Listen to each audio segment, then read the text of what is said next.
We're here at Uintah Precision. I got Jason. He's going to run us through all the new, latest, and greatest with their rifles. So Jason, what do you got new this year? So for this year, we've got a new design. So we've updated the looks, the aesthetics of our products. So new handguard, new upper, new lower. Just we think slicker looking product, and as well as the kind of tweak some of our manufacturing processes to make a smoother running action, better running, more accurate, just a better overall product. So I mean, they've always run well, they've always shot well, but we've just really fine-tuned some stuff, made it look a lot better. At least we think it looks pretty slick. And then we've obviously this year with the 338 ARC with Hornady, they're releasing that, and so we're on board with that. And showing that it's been a really cool round. Actually, we took the range. This is actually a range day gun. Put about 400 rounds through it, a range day, shooting out to about 350 yards with 307 grain subs in 30-mile-an-hour winds, smacking plates, which was cool. Nice. Really cool cartridge. You know, it's a lot of fun, so we're excited about it. Are you doing a gas gun in 338 as well? No, not yet. Not yet. So, I mean, we do gas guns. We offer semi-automatic ARs in 223, 222 ARC, and 6 ARC. But I mean, really, our niche is the bolt action AR, and that's kind of what we're focused on, especially with this caliber. It's just so quiet in that gun. It's so much fun. With the redesign of the handguard and everything, did that save any weight at all? It did. I don't have the numbers off the top of my head because I haven't gone through and weighed them all yet. Because these were all made last week, just in time for the show. So these are all prototypes, but I mean, it's what you see is basically what you're going to get. But they did shave some ounces off of upper and lower, and the handguard, and quite a bit, like noticeable difference. On the UPR 10s, you'll really notice it because on the design, it's your traditional like width of a 308 lower, but as you go to the back, it's more of an AR-15 width. So I mean, it really slimmed it up and really lightened it on those. So is the lockup similar for the handguards as the previous model? So the previous model had a locking plate and then 2 bolts that went through. This is just more of a pinch seam with 2 bolts that thread through, so it's a little bit different lockup.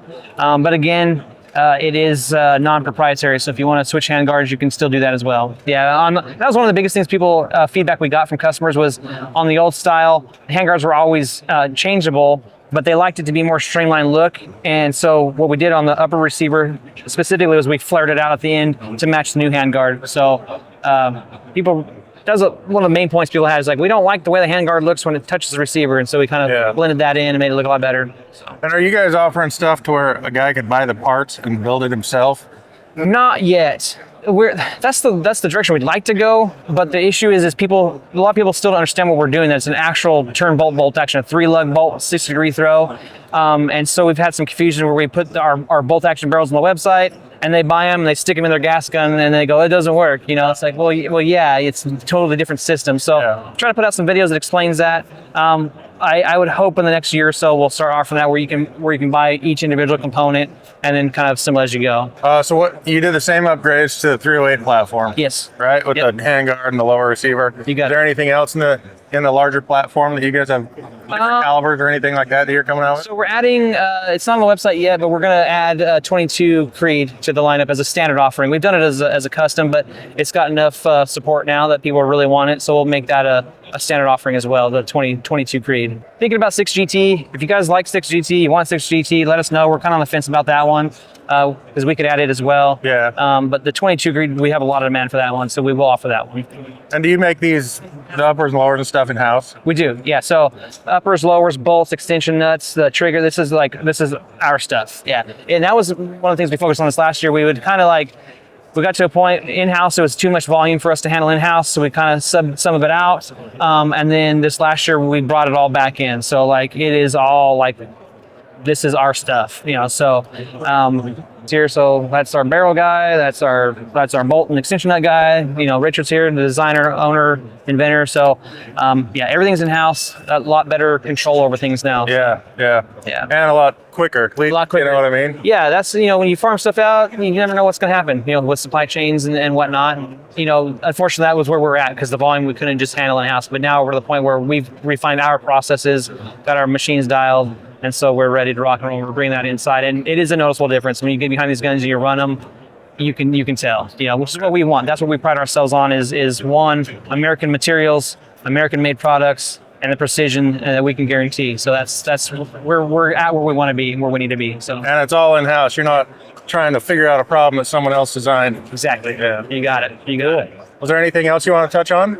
I think we're good, man. Yeah, just give them a try. If you haven't tried the 338 ARC yet, try it out. It's a fun cartridge. But yeah. Cool. Thanks, Jason. Hey, thanks, Appreciate you, man. Good seeing you. Appreciate you. Yeah.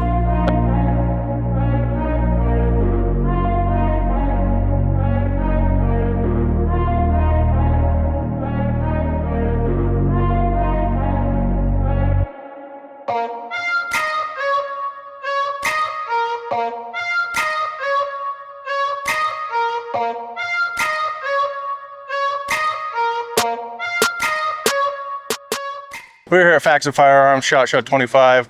I got Robert here. He's going to walk us through all the new products they got coming out. So let's start with the suppressors. Yeah, so new for us this year. Everybody knows it's for barrels. Figured why not jump into the suppressor game. Obviously, you see that's not round. It's a little bit different. All 3D printed 718 Inconel. Very interesting design we've got going on here. All flow through. 3 different gas paths within the suppressor. You've got an outer baffle channel, an inner flow channel is what I like to call it anyway, and then your main pass-through bore for your projectile. As you fire a projectile, it's going to suck cold air from outside the suppressor that never interacts with the blast channel inside, sucking cold air from outside, helping to keep the can cool. Okay. Is that part of what went into the design process for the shape? Yeah. So it's that plus the internal volume. Okay. With this, you get roughly 20% more internal volume. It's about the equivalent of running a 2-inch diameter can on the end of your gun. And you're not protruding above the bore to impede sight picture. What calibers are these going to be available in? Up to 36 caliber, started at 223 to 36 caliber. Right on. Expect these are sometime in Q2. And that's not the only thing we've got going on. We'll have a more of a traditional round 3D printed can with similar flow-through design. I don't have the baffle here to show you right now because there's another interview going on. They had to take it out of the booth. But it's like imagine like a piece of coral that's hollow. Your gas can flow in, around, and through. There's no way for that gas to be impeded, and there's unlimited pathways for that gas to go. So better flow through than some of the competition, and roughly 4 decibels quieter. And this one's similar, where it sucks the cold air in, Yep. kind of cool it down a little. It's there in the back, all going out, but very similar, has those similar pathways on the inside. Are these all going to be direct thread, or do you guys have like a QD type setup that you're going to be? So the round ones will be hub compatible. So any of your existing muzzle devices that you're invested in, you can thread that right onto that. Be good to go. This one, due to the shape, it has to be indexed. It will be a proprietary mount. Okay.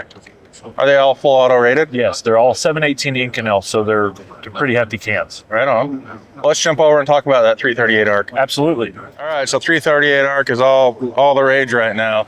You guys are diving in. Yeah, so Hornady called us back in the fall and said they got something new coming on, and we said, we're in, and here we are. Doing some barrels. It's really interesting what they've got going on. 6.5 Grendel parent case. Use that same 6.5 Grendel bolt that your 6 ARC, 22 ARC use. It's pretty cool. They chose to go with a 1-8 twist. This 12.5-inch barrel is going to be the bee's knees for 338 ARC. Okay, and we're really seeing some great performance out of a 12.5-inch barrel on 338 ARC. Suppressed subsonics with this new can. Really cool. Are you guys going to be making full rifles or just the barrels for now? Yeah, we're going to do complete firearms and uppers as well. So This gun here is production representative of what's going to happen. It's our ultralight Ion X style rifle or pistol in this case, but those will be out here in the next month and a half. And then are you guys using your new adjustable gas block on these? Yeah, it's got the new adjustable gas block under there. It's really cool. If you want to take a look at that, we can look at the adjustable Yeah, let's gas check block. it out. Okay. So here with our adjustable gas block, we've got a cutaway here, comically large, to show kind of what's going on here. So you've got your gas path in the gas block here, the lines with your gas port on the barrel, and the linkage here that connects with your gas tube actually moves the gas tube back and forth, as opposed to closing off and restricting the gas with a set screw or some type of valve. Over here, your set screw or your adjustment screw is off the side of the bore. It never comes in contact with any of that carbon. It'll never carbon lock. You can infinitely adjust that.